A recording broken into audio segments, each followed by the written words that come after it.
Restart from the top. So you want to be a filmmaker, but... No, that's not how it should go. That's really bad. That's a really bad intro. Editing me is gonna have a nightmare with this. Alright, let's redo it. Oh my god, we're like 6 minutes in this.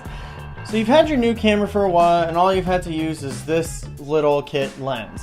And you're thinking to yourself, I want something a little bit better. Something that's like a little faster, that has like that nice soft background, that cinematic feel, you know? You want to like shoot in the dark. No, I don't want that.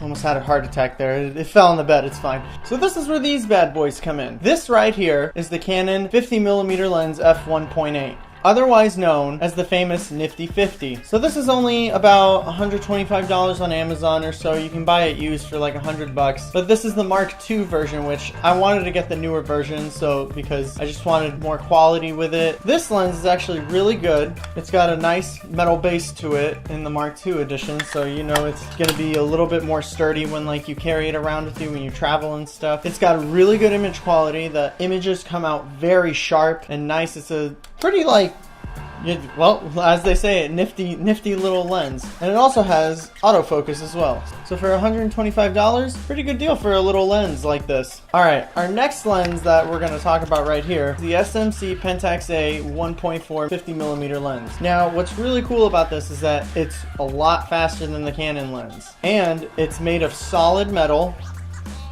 except the glass, of course. Now, what's different about this one than the Canon lens is that it is way older. So the one drawback with this, I would say, well, a couple drawbacks with this is that it doesn't have autofocus, so you can't use your dual pixel autofocus if you have a Canon camera on it, so it won't do any face tracking. You gotta manually like adjust the ring just like that. But it's okay because if you're a filmmaker, we don't use autofocus unless you're on YouTube. See, it's working. The autofocus is working. Anyway, I feel so stupid when I do this. I'm like alone in my house. Another slight issue with old vintage lenses when you buy them is that they have this sort of milkiness to it because the glass is a little bit older. You can kind of get rid of it in post by like adjusting the contrast more, but if you like the old vintage look, then that milkiness shouldn't be a problem for you. I've used this in a couple projects. The milkiness effect has actually worked on a couple of shots, but there was also some other shots where like I couldn't stay in focus that well. So you're gonna have that problem. So you have to make sure that this is in focus. If not, you're gonna have very soft images. Other than that, when it is in focus, this is a very good lens. Another pretty good thing about this is that it's a little heavier, so it'll be a lot more stable if you use like a gimbal or like if you're on a shoulder mount. Alright, now that we've talked about both lenses, which one is better?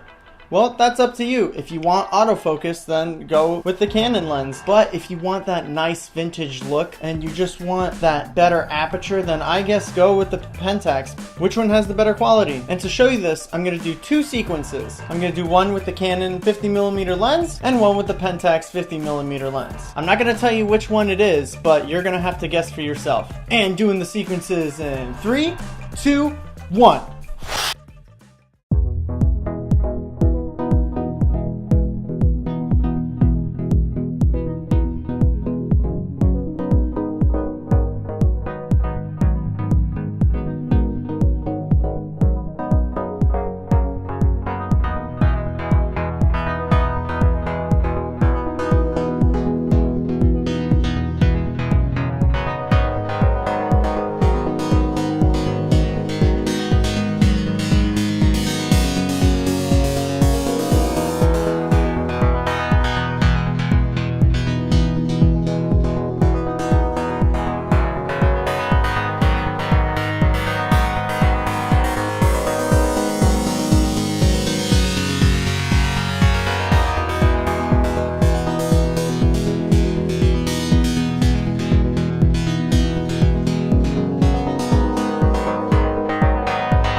Alright, we're back.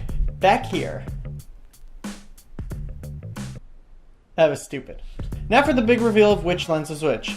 Lens A was the Canon 50mm prime, and lens B was the Pentax 50mm prime. So, now that you know which lens is which, what did you think of the results? Let me know in the comments and see which one you liked better.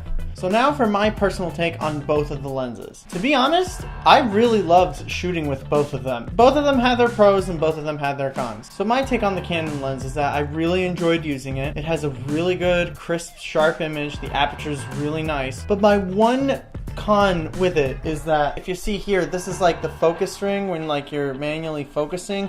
It is like really small. So like you kind of have to like get in there and... But other than that, this was really nice to shoot with. So my take on the Pentax lens was a lot of images came out very sharp, but like I said before, when you open up the aperture all the way up to 1.4, you see a little bit of softness in the image. I had a few moments where I was having a hard time focusing on my subject, so I had that one little issue, but that's it. And what I do love about it too is that if you see right here on the lens, like you can basically change the aperture like outside, so it makes it more manual. What I really like about that is that it feels more nostalgic and it's like more aesthetically pleasing. You feel like more professional when like you change the stops like right on the lens, and that sound just...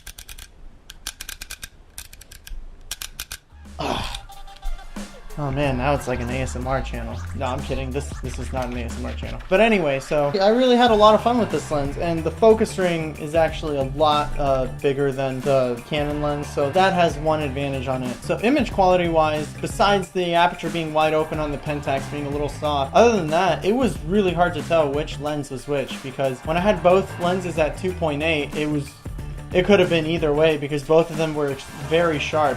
I also forgot to mention this before, but with the Pentax lens, you kind of need to have an adapter for it. So I'll leave a link of the adapter for it. It's a K-mount adapter for the Pentax lens. They're pretty inexpensive. I bought mine for like only $14. So what do you guys think? If you want to buy any of the lenses, I'll leave a link in the description below of the Canon lens and the Pentax lens. And I'll also leave a link of where you can buy the adapter for the Pentax lens. Well, I guess I'm like kind of done talking about what I wanted to talk about today. So if you like this video, go ahead and give it a like, and if you want to subscribe to my channel, then yeah, go ahead and do that. And if you want to see more content, just let me know and give me ideas of what you guys want to see next.